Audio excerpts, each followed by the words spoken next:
बिस्मिल्लाहिर्रहमानिर्रहीम। अस्सलाम वालेकुम दोस्तों, अल्लामा इकबाल और परवरदिगार के दरमियान जो अल्लामा के तख़य्युलाती नज़रिए हैं, गुफ्तगू है, वो परवरदिगार के हजूर अर्ज़ करते हैं कि मेरी बिसात क्या है, मेरी बिसात क्या है, तबो ताब यक नफस। ए परवरदिगार, मेरी हैसियत ही क्या है,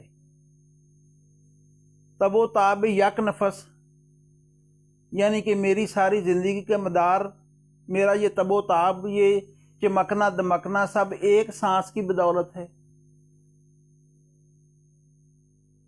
मेरी बसात क्या है, तबो ताब यक नफस, शोले से बेमहल है उलझना शरार का।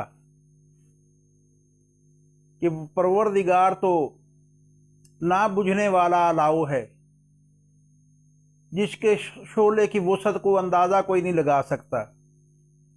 ऐ परवरदिगार, तू तो एक शोला है, मैं तुझसे कैसे उलझूं?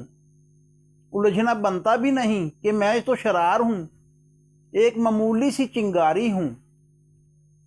शोले से बेमहल है उलझना शरार का,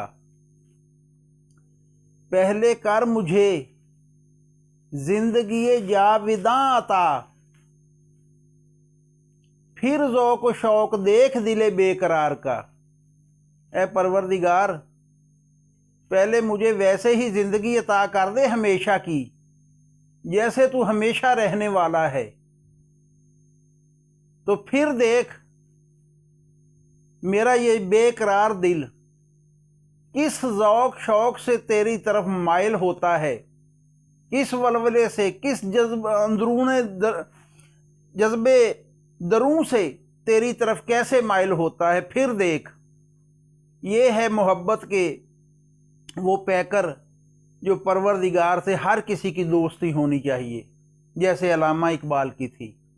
आप भी कोशिश कीजिए, क्योंकि परवरदिगार ने एक ही रिश्ता बनाया, ना वो किसी का बाप है, ना बेटा है, ना बहन है, ना भाई है, वो दोस्त है। अला इन्ना औलिया अल्लाह, अल्लाह के दोस्त वो हैं। तो आप भी दोस्त बनिए।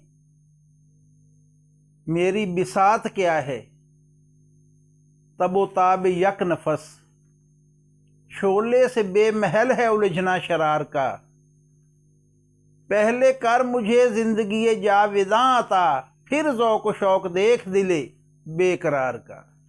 सलामत रहें, जज़ाकल्लाह खैरा।